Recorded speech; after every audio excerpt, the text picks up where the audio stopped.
Bonjour à tous, bon réveil matinal et bienvenue sur Fona Souba, votre rendez-vous matinal d'information et de divertissement sur Esaïe Télévision. Très heureux de vous retrouver encore une fois ce matin, à suivre d'un instant à l'autre Boulou Info avec Elisabeth Iladia. Au sommet de ce matinal, la presse en deuil, le technicien Zachary Zancaro de Kandi FM est décédé suite à un accident de circulation. Assine Ndé, dit conseiller du bloc républicain, BR ont quitté leur parti pour rejoindre les démocrates. Centrafrique, la cour d'appel de Bangui a ouvert sa deuxième section criminelle avec les dossiers majeurs à traiter. Dans la Minute Sport de ce matin, Coupe de Chypre, Apollon Limassol et Cécile d'Almeida filent en quart de finale. En Ligue Pro du Bénin, l'Autopopo perd à domicile face à Abeille FC lors du match de retard. En D1 féminine, Nadia FC prépare son déplacement à Adjoum. Après Boulou Info et la Minute Sport, on va poursuivre avec la Suisse Santé pour ce matin. Sylvie Dedéou nous donnera quelques astuces sur les emboles qui constituent un danger silencieux pour notre santé cardiovasculaire. L'artiste du jour sera avec Elvik Umbetou. Pour ce matin, l'artiste qui est à l'honneur est obscur. Et pour boucler Fona Souba, je vous invite à suivre Parlons-en avec nos différents intervenants. On démarre sans plus tarder avec Boulou Info et la Minute Sport.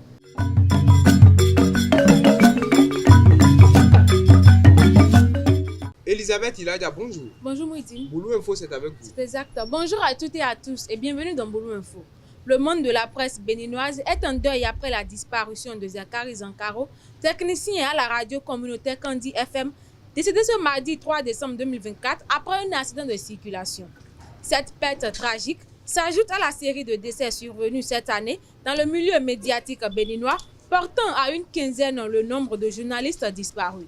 Nos sincères condoléances à sa famille et prières pour le repos de son âme. Dans un acte politique marquant, 10 conseillers communaux du BR ont annoncé leur démission ce dimanche 1er décembre 2024 pour intégrer le parti Les Démocrates LD. L'événement salué par les députés et militants LD a mis en lumière leur frustration face à des promesses non tenues et leur volonté de promouvoir la justice sociale.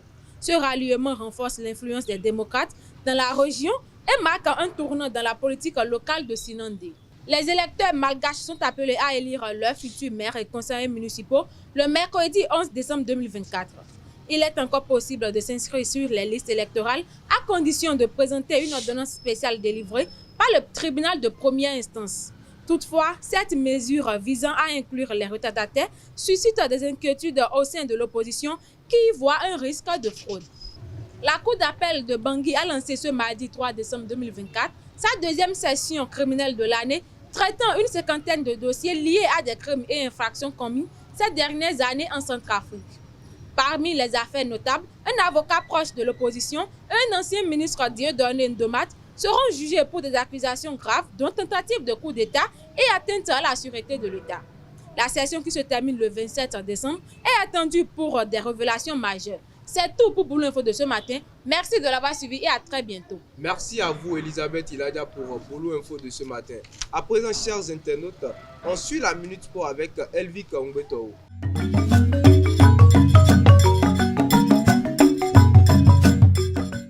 Elvik Umbetou, bonjour. Bonjour Mouidine. La Minute Sport, c'est avec vous. Effectivement, amis internautes, bonjour. Apollon Limassol, où évolue Cécile d'Almeida, a éliminé Ethnikos Aknas ce mercredi 4 décembre 2024 en huitième de finale de la Coupe de Chypre 2025.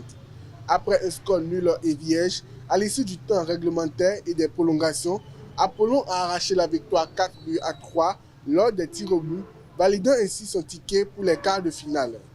Titulaire dès le coup d'envoi, le milieu béninois Cécile d'Almeida a livré 80 minutes d'intenses combats au milieu de terrain.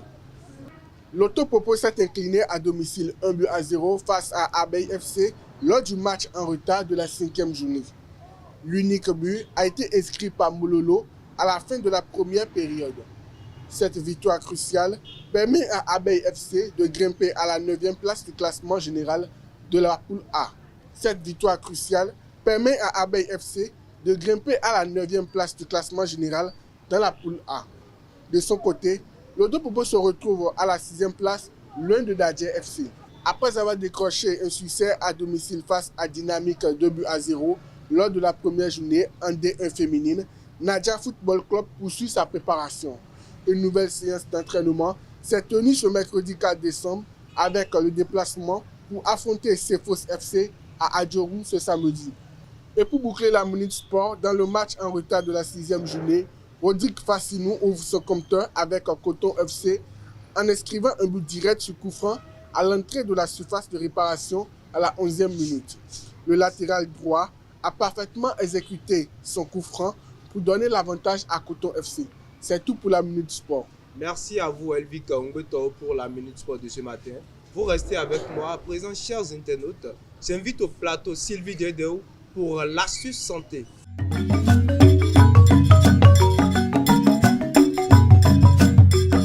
L'astuce santé, c'est avec vous, Sylvie Dedeo. Bonjour. Moudila Rani, bonjour. Bonjour à tous, heureuse de vous retrouver ce matin dans la rubrique Astuces santé. Les emboles, ces petits intrus dans notre circulation sanguine peuvent provoquer des complications graves comme l'embolie pulmonaire. Ce blocage soudain d'une artère des poumons peut être mortel si rien n'est fait rapidement. Aujourd'hui, je vais vous expliquer comment reconnaître les signes avant-coureurs, prévenir ces situations et protéger votre santé. C'est quoi un embole? C'est la question que vous vous posez actuellement. Un embole, c'est une particule qui circule dans le sang. Cela peut être un caillot, une bulle d'air ou même des dépôts graisseux. Ces emboles peuvent voyager dans nos artères et finir par bloquer la circulation dans des organes vitaux comme les poumons. Les signes à surveiller. Le corps envoie souvent des signaux avant qu'une embolie pulmonaire ne devienne grave. Voici les signes qui doivent vous alerter. Une douleur ou un gonflement au niveau des jambes, signe d'une phlébite. Une sensation d'essoufflement qui apparaît soudainement même au repos. Une douleur à la poitrine qui ressemble à une crise cardiaque. Une toux sèche ou avec du sang. Si vous ressentez un ou plusieurs de ces symptômes, c'est une urgence. Consultez immédiatement un médecin. Les solutions pour prévenir les emboles. Restez actif. L'inactivité est un facteur clé. Si vous voyagez longtemps en voiture ou en avion, faites des pauses pour marcher ou bouger vos jambes. Adoptez une alimentation saine. Réduisez les graisses saturées.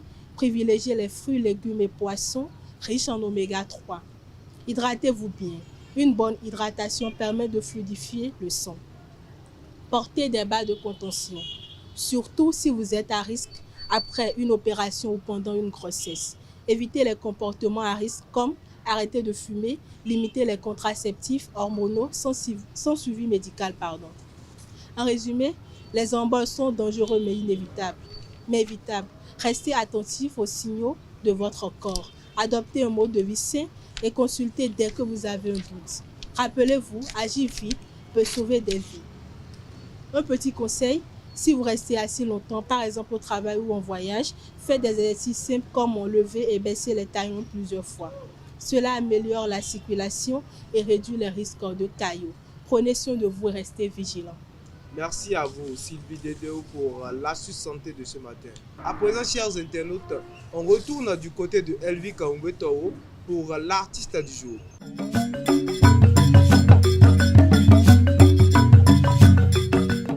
Elvik Ongbeto, à nouveau bonjour. À nouveau bonjour, Moudi. L'artiste du jour, c'est avec vous. De son vrai nom, Friedman Daniel Doko, Obscur est un artiste aux multiples talents.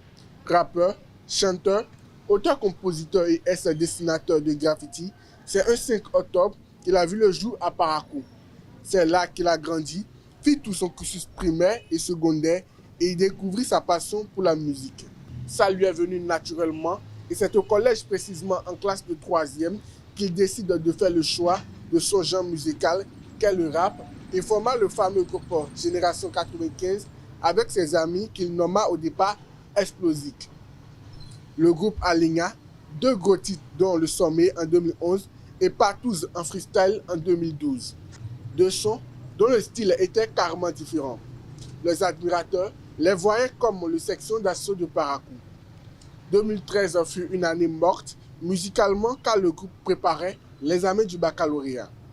Obscur aligna ensuite 2 autres sons en feat avec d'autres artistes, dont ces 22 en collaboration avec le feu Kadibi, l'un des membres de son ancien groupe, et un autre titre, On démarre, en collaboration avec Bob, pour rendre hommage à leurs amis décédés.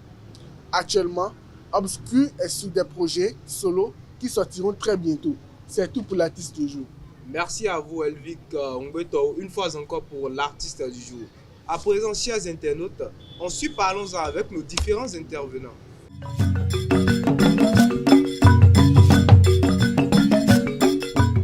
La loi donne désormais la possibilité à un enfant d'hériter le patronyme de sa mère. Qu'en pensez-vous de ce sujet? C'est avec vous, Sylvie Diedéou. Bonjour à nouveau. Bonjour à nouveau, Mouidine. Elisabeth Iladia, bonjour à nouveau. Bonjour Mouidine. La loi donne désormais la possibilité à un enfant d'hériter le patronyme de sa mère. Quel est votre avis sur cette disposition, Elisabeth? Bon, moi je crois que c'est pas une nécessité. Je ne suis pas tout à fait d'accord avec ça. Voilà, Elisabeth n'est pas tout à fait d'accord avec cette disposition. Sylvie, que pensez-vous? Moi, je suis d'accord avec la loi quand même. Pourquoi? Bon, parce que bon, je vais prendre l'exemple simple. Ça va, c'est une punition pour les papas irresponsables. Quand je dis papa irresponsable, c'est quoi? Quelqu'un qui te met enceinte, qui t'enceinte par exemple, qui refuse la grossesse.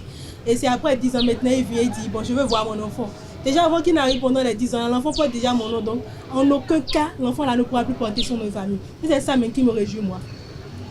C'est une disposition qui réjouit Sylvie Diedéou ce matin parce qu'elle considère que ses papa est responsable en griffe là. Il n'existe plus quoi.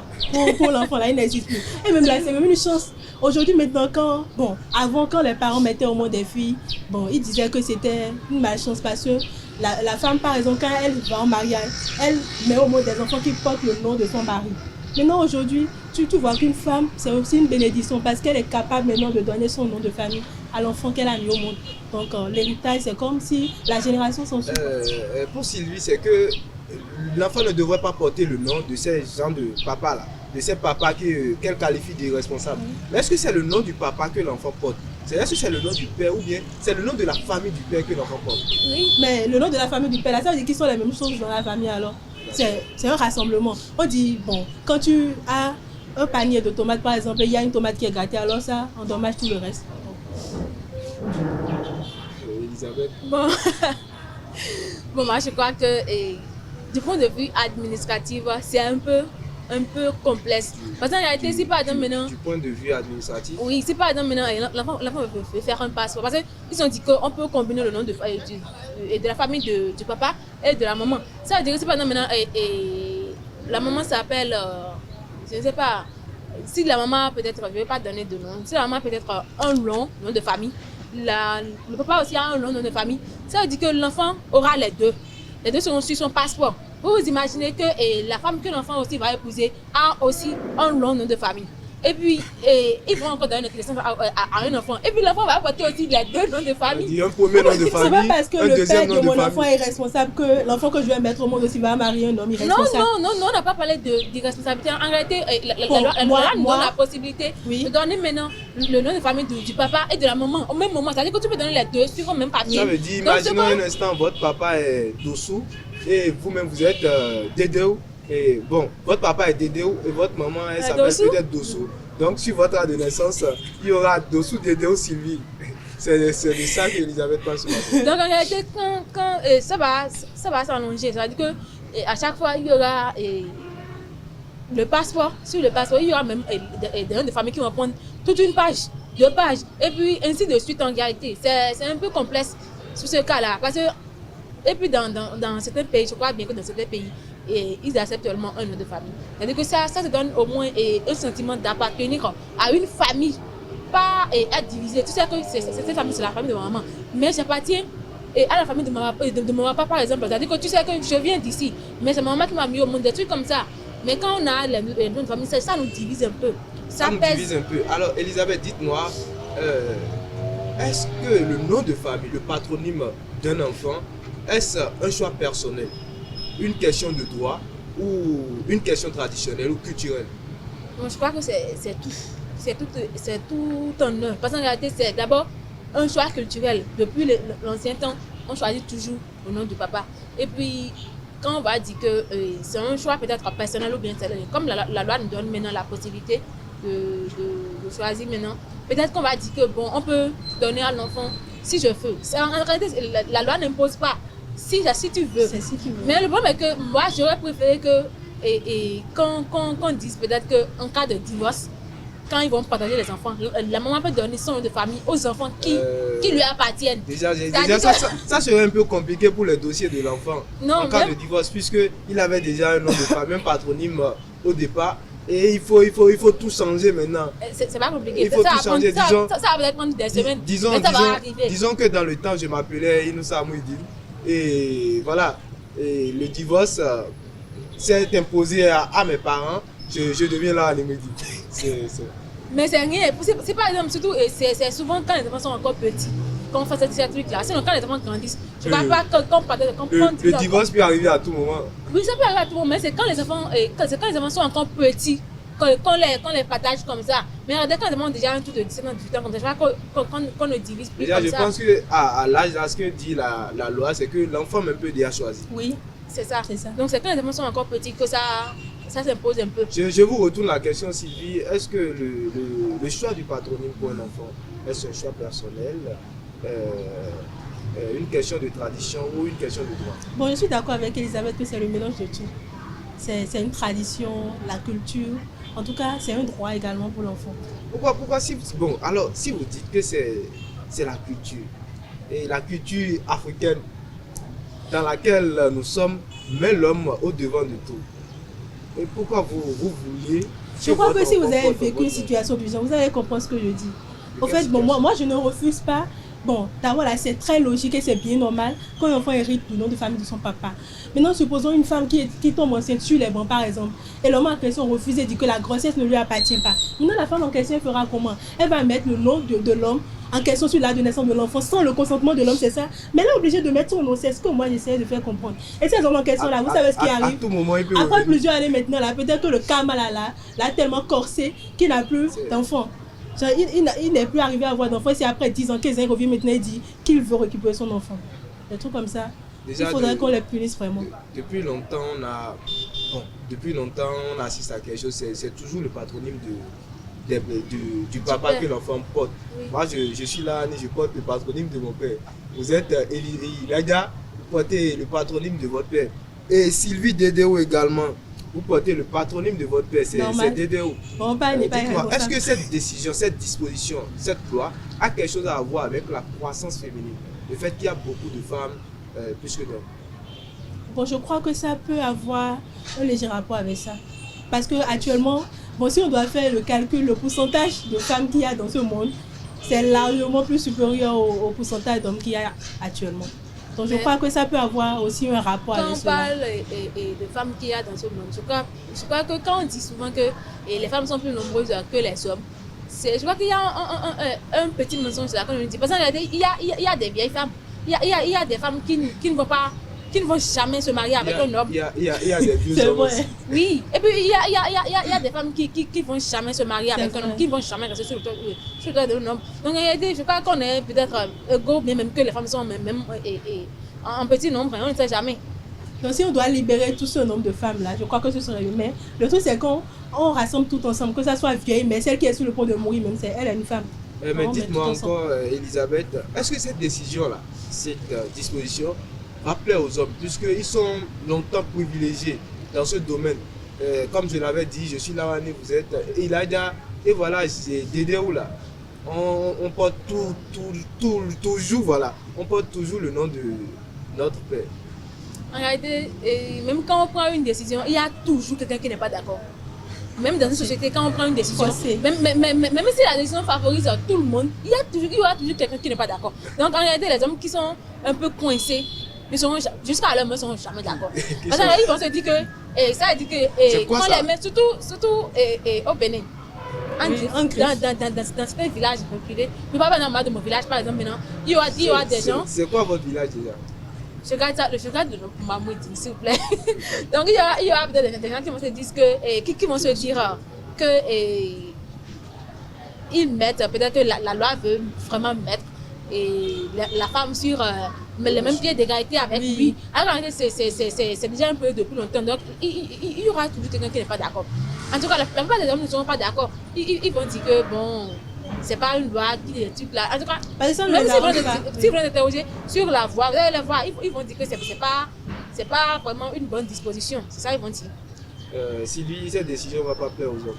Mais c'est vrai, c'est normal que ça ne leur plaise pas. Parce que déjà, bon, depuis l'ancien temps, on a mis l'homme comme roi. C'est lui le chef de famille et tout. Maintenant, si une loi comme ça vient, c'est comme si genre, on leur dit, bon, la femme et l'homme sont au même pied d'égalité. Ils ne seront jamais d'accord avec ça. Bon, j'avais cité le fait que la femme, peut-être que la croissance de la jambe féminine a quelque chose à voir avec cette disposition. Quelles peuvent être les autres causes de cette loi? Vous avez parlé en temps de l'irresponsabilité de certains parents, surtout du côté des pères. Quelles peuvent être les autres causes de cette Bon, pour moi, pas l'irresponsabilité, peut s'agir aussi d'un décès aussi. Bon, pour moi, le décès? Oui. Peut-être tu tombes enceinte maintenant et ton mari meurt. Et tu peux décider de donner ton nom de famille à l'enfant, par exemple, parce qu'il n'y a plus de paix, il n'y a plus rien là. Je pense que dans ce cas, bon, je ne sais pas, hein. Oui. Pour moi, je pense que dans ce cas, on doit donner le nom du pour père à l'enfant. perpétuer peut-être. Oui, pour la Si, mémoire supposons que le père meurt, tu n'as plus pas de famille du père pour te soutenir. En réalité, moi, je crois... Non, moi, c'est ce que moi, je crois plutôt que c'est... J'élève mon enfant seul, il porte mon nom. La plupart du temps, surtout pour les femmes au foyer, l'homme leur demande souvent qu'est-ce qu'ils apportent, qu'est-ce qu'elles apportent sur la table. Quelqu'un qui est enceinte, une femme qui est enceinte pendant 9 mois, c'est-à-dire qu'elle souffre chaque jour de l'étape de la grossesse, et puis elle met l'enfant au monde, et tu demandes encore qu'est-ce qu'elle apporte sur la table. Donc l'enfant n'est même pas pour toi, tu ne mérites même pas l'enfant, c'est son enfant à elle, donc elle met son nom sur ça. Donc je crois qu'en réalité, je reprends à votre question. Vous avez eu l'enfant ensemble? Sur ce point-là, mais en réalité, tu ne valorises pas celle qui a souffert, c'est celle qui a risqué sa vie pour que l'enfant vienne au monde. Sinon, si il est possible là, pourquoi vous ne mettez pas l'enfant au monde vous-même? C'est votre enfant, pourquoi vous ne mettez pas l'enfant au monde vous-même? Donc c'est un peu ça, je crois que la loi veut un peu alléger les charges de la femme. Oui, dis-moi, je suis d'accord avec Elisabeth sur ce point. Du côté de la science, il faut les ovaires, et les spermatozoïdes devraient forcément pénétrer le verre. Elle peut décider de ne pas se marier et aller faire une... C'est ça. En réalité, la femme peut rester seule. C'est ça que je veux dire, il y a la fécondation. C'est la science qui a évolué, qui a créé tout ça là. Merci à vous, Elisabeth Nadia. Merci Sylvie Dedeo. Un mot pour finir, Sylvie. Bon, moi je dirais que, en tout cas pour les femmes qui m'écoutent là, quand un homme ne prend pas soin de la grossesse, à la fin, là, mettez votre nom sur la naissance de l'enfant. L'enfant ne lui appartient pas, c'est votre enfant et c'est fini.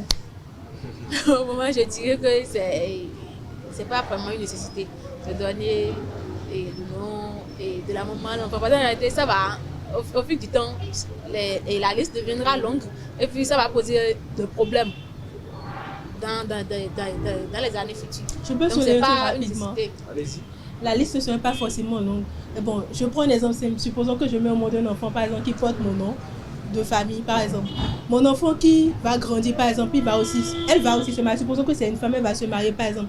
Si son mari est à côté d'elle, elle n'a pas besoin de mettre genre, le nom que moi je lui ai donné sur la naissance de l'enfant. Mais comme si toi tu donnes ton nom de famille à ta fille par exemple, oui. La fille aussi voudra, dans la plupart des cas, on voit les filles qui veulent à tout plus ressembler à leur maman. Donc si toi tu as la mentalité de mettre ton nom sur la famille le papier, ressembler à leur maman. Merci à vous Elisabeth de ta fille. Merci Sylvie Dedeo. Chers internautes, c'est tout pour ce rendez-vous matinal. Merci d'être restés avec nous et à très bientôt.